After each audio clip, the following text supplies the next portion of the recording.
नमस्कार, कृषि न्यूज में आप सभी का स्वागत है। मैं हूं आपके साथ अश्विनी वानखड़े। आइए रुक करते हैं इस वक्त के टॉप हेडलाइंस की ओर। लघु उद्योग भारती द्वारा आयोजित स्टार्टअप कॉन्क्लेव का केंद्रीय मंत्री तोमर ने किया शुभारंभ। किसानों की समस्याओं का समाधान करेगा बलराम ऐप, खेती से जुड़े हर सवालों का मिलेगा जवाब। 15 करोड़ का भैंसा लाखों में बिकता है सीमेंट, हैरान कर देगी शुरूआत की खास बातें। 10 लाख का लिया लोन, शुरू की पौधों की नर्सरी, अब लोगों को रोजगार दे रहा शख्स। हाथरस की हींग से महकेंगे देश विदेश के बाजार, जीआई टैग क्लब में हुआ शामिल। दुनिया का सबसे महंगा फल मिलता है लग्जरी कार जितना महंगा। 7 साल तक मिलेगी रबड़ की खेती पर सरकारी मदद। अब ईएमआई पर भी मिलेगा आम, आज ही खरीद कर 12 महीने में चुकाए पैसा। किसानों ने अब सरकार के खिलाफ खोला मोर्चा, एमएसपी को लेकर की बड़ी मांग। 2000 रुपए किलो बिकती है इस बाग की लीची, हैरान करने वाली है खासियत। अब खबरें विस्तार से। केंद्रीय कृषि और किसान कल्याण मंत्री नरेंद्र सिंह तोमर ने ग्वालियर में लघु उद्योग भारती द्वारा आयोजित स्टार्टअप कॉन्क्लेव 2023 का चैम्बर ऑफ कॉमर्स सभागृह में शुभारंभ किया। इस मौके पर तोमर ने कहा कि आज हम अंग्रेजों की गुलामी की मानसिकता से बाहर आए हैं। आज पूरा परिदृश्य बदला हुआ है और ये संभव हुआ है प्रधानमंत्री नरेंद्र मोदी के कारण। केंद्रीय मंत्री तोमर ने कहा कि एक समय था जब हमारे देश में प्रतिभा थी और हम उसे पहचान नहीं पा रहे थे। इन प्रतिभाओं को अपनी प्रतिभा का प्रदर्शन करने का वातावरण ही नहीं था। यही वजह है कि देश में प्रतिभाएं कुंठित हो रही थी और उन्हें विदेशों में जाने के लिए विवश होना पड़ रहा था। लेकिन आज ऐसा नहीं है। प्रधानमंत्री मोदी ने इस स्थिति को समझा और देश में एक सकारात्मक वातावरण निर्मित किया, जिससे भारत ही नहीं पूरी दुनिया में बदलाव आया है। कम जागरूकता के चलते खेती में किसान अक्सर अपना ही नुकसान कर बैठते हैं। मध्य प्रदेश सरकार ने अपने यहाँ के किसानों को ऐसी स्थिति से बचाने के लिए बलराम ऐप तैयार किया है। इस ऐप की खासियत है कि ये 2V कम्युनिकेशन को सपोर्ट करेगा। पहले चरण में इस ऐप को 10 जिलों में लॉन्च किया जाएगा। इस ऐप की लॉन्चिंग इंडो जर्मन की संयुक्त प्रोजेक्ट के तहत की जा रही है और इसकी जिम्मेदारी प्रदेश के जवाहरलाल नेहरू कृषि विश्वविद्यालय को दी गई है। ऐप में किसानों को मिट्टी को स्वस्थ रखने संबंधित जरूरी सूचनाएं मुहैया कराई जाएंगी और इसके अलावा उनकी अन्य समस्याओं का समाधान भी किया जाएगा। बलराम ऐप में राज्य सरकार द्वारा जारी खेती से लेकर एडवाइजरी भी जारी की जाएगी। इसके अलावा किसान कृषि वैज्ञानिकों से भी सवाल पूछ पाएंगे। ऐप को पहले फेज यानी खरीफ के सीजन के समय सागर, रीवा, शहडोल, जबलपुर, सिंगरौली, मांडला, बालघाट, कटनी, दमोह और छतरपुर जिले के लिए जारी किया जाएगा। उत्तर प्रदेश के मुजफ्फरपुर नगर में आयोजित कृषि और पशु मेले का शुक्रवार को समापन हो गया है। मेले के दौरान बड़ी संख्या में पशुपालक अपनी उच्च नस्ल वाले पशुओं को लेकर पहुंचे थे। मेले में पशुओं के बीच कई तरह की कंपटीशन भी कराए गए और इन कंपटीशन के दौरान शुरुवी नाम का एक भैंसा मेले का चैंपियन बनकर सामने आया। हरियाणा के कुरुक्षेत्र से आए शुरुवी नाम के इस भैंसे को best animal of the show और best animal of the breed का खिताब मिला है। इसके लिए भैंसों के मालिक अर्जुन सिंह को केंद्रीय राज्य मंत्री संजीव बालियान द्वारा 7.5 लाख का चेक भी दिया गया है। शूरवीर के पिता का नाम युवराज और मां का नाम गंगा था। इसके भाई का नाम युवराज है। युवराज की कीमत 9 करोड़ रुपए आंकी जाती है। वहीं शूरवीर के युवराज से भी अधिक कीमत बताई जा रही है। शूरवीर के मालिक अर्जुन सिंह बताते हैं कि उनका युवराज भैंसा 32 बार ऑल इंडिया चैंपियन रहा है। शूरवीर उसी युवराज का छोटा भाई है। इसके सीमन की मार्केट में काफी डिमांड है और यही वजह है कि इसकी कीमत 15 करोड़ के आसपास तक आंकी जा रही है। शूरवीर की बेहतर डाइट देखभाल में तकरीबन 1 लाख रुपए हर महीने खर्च होते हैं। किसानों की आय बढ़ाने के लिए सरकार कई तरह की योजना चला रही है। इन योजनाओं की मदद से उनकी आर्थिक मदद की जाती है और इसी कड़ी में जिसमें नर्सरी चलाने वाले शख्स रोनर सिंह की मदद से केंद्र सरकार ने प्रधानमंत्री मुद्रा योजना के तहत की है। प्रधानमंत्री मुद्रा योजना के तहत सरकार ने रोनर सिंह को पहले 1 लाख रुपए नर्सरी का बिजनेस शुरू करने के लिए दिए और इस बीच रोनर सिंह को अच्छा प्रॉफिट हुआ।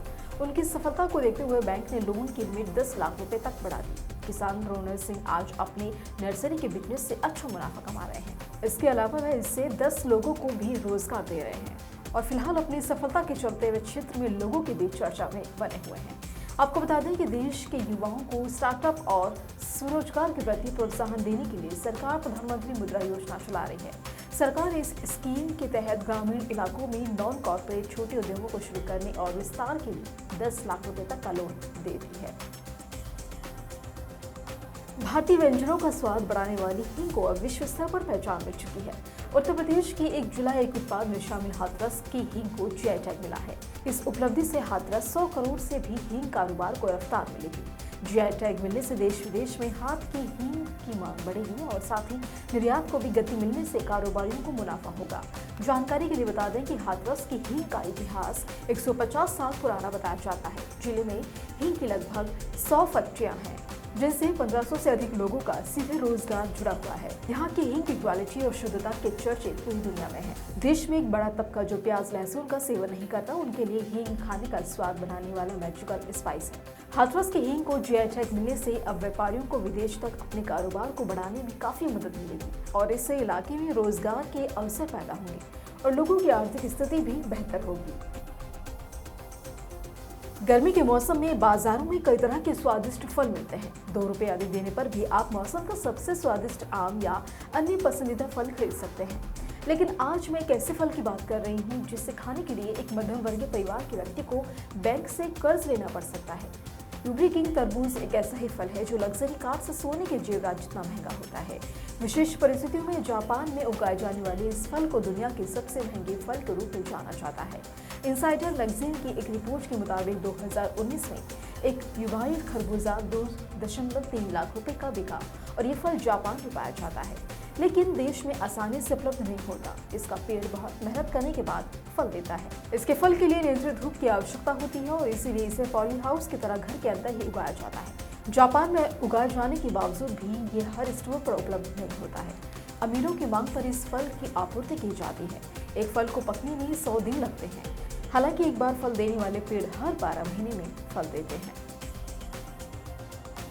भारत सरकार और राज्य सरकार दोनों ही किसानों की भलाई और उनकी आय बढ़ाने के लिए नए नए प्रयास करते रहते हैं और इसी के चलते छत्तीसगढ़ सरकार ने अपने राज्य के किसानों के लिए रबड़ की खेती में मदद पहुंचाने के लिए एक पहल शुरू की है। आपको बता दें कि 3 अप्रैल 2023 को इंदिरा गांधी कृषि विश्वविद्यालय रायपुर छत्तीसगढ़ और रबड़ अनुसंधान संस्थान कोच्चियम के बीच एक समझौते ज्ञापन पर हस्ताक्षर हुए, जिसके तहत रबड़ अनुसंधान संस्थान कोच्चियम 1 हेक्टेयर के पैमाने पर बस्तर में प्रायोगिक रबड़ की खेती का संचालन करेगा।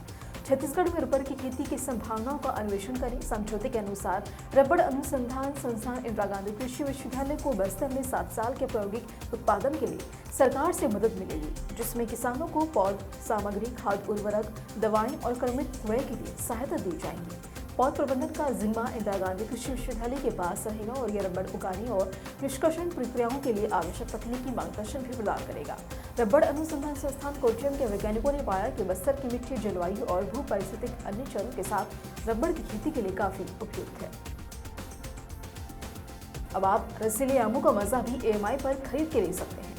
अब यही स्कीम केवल अल्फांसो आम के लिए ही शुरू की गई थी। गर्मी के मौसम को खुशनुमा बनाने के लिए हम आम को कभी नहीं भूल सकते। ये स्वाद में जितना ही मजेदार है, हेल्थ के लिए भी उतना ही लाभकारी है। कई छोटे दुकानदार या फिर व्यापारियों को ऐसे समय में जब आम को बेचना बहुत आसान होता है, तब आर्थिक रूप से कमजोर व्यापारी दुकानदार इसको खरीद कर बेच नहीं पाते हैं। इससे समय रहते जो मुनाफा होना चाहिए वह उनको नहीं हो पाता है, जिसको देखते हुए पुणे के एक व्यापारी गुरु कृपा ट्रेडर्स एंड फूड प्रोडक्ट्स की तरफ से इस स्कीम को शुरू किया गया है। ये EMI की सुविधा केवल दुकानदारों के लिए ही नहीं बल्कि इस बढ़ी हुई महंगाई में आम खाने वाले ग्राहकों के लिए भी है।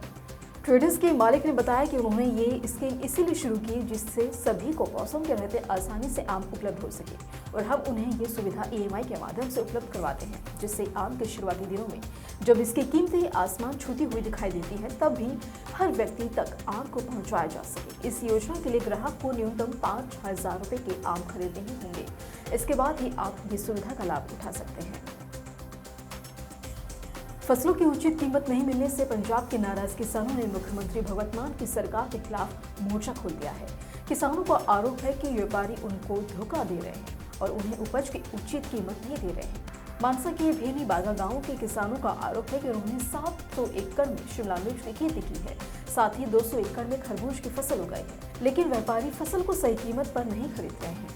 ऐसे में उन्हें आर्थिक नुकसान हो रहा है। किसानों का कहना है कि व्यापारियों का माफिया उन्हें लागत में भी कम कीमत दे रहा है, जबकि राज्य सरकार ने किसानों की परेशानियां दूर करने का वादा किया था। ऐसे में किसानों ने फलों और सब्जियों का भी न्यूनतम समर्थन मूल्य तय करने की मांग की है। लीची का नाम सुनते ही मुंह में पानी आ जाता है। ऐसे तो पूरे भारत में लीची की खेती होती है, लेकिन मुजफ्फरपुर की शाही लीची पूरे विश्व में फेमस है। लेकिन अब गोरखपुर में उगाई जाने वाली लीची भी इससे पीछे नहीं है। दरअसल गोरखपुर में किसान ने 1.5 एकड़ में फैले अपने बाग में आम, लीची, अमरूद और कुछ दूसरे फलों की खेती कर रखी है। लेकिन ये बाग अपनी लीची के लिए पूरे जिले में मशहूर है। खास बात यह है कि ये बाग लीची तैयार होने के पहले ही दुनिया भर में बुक हो जाती है। फिलहाल बाजार में इस बाग की लीची 500 रुपए किलो तक बिक रही है। लेकिन खास बात यह है कि यहाँ की लीची की ज्यादा डिमांड विदेशों में है और विदेशों में इसकी कीमत 2000 रुपए किलो में है। इसी तरह की खबरों के लिए जुड़े रहिए कृषि जागरण के साथ। धन्यवाद।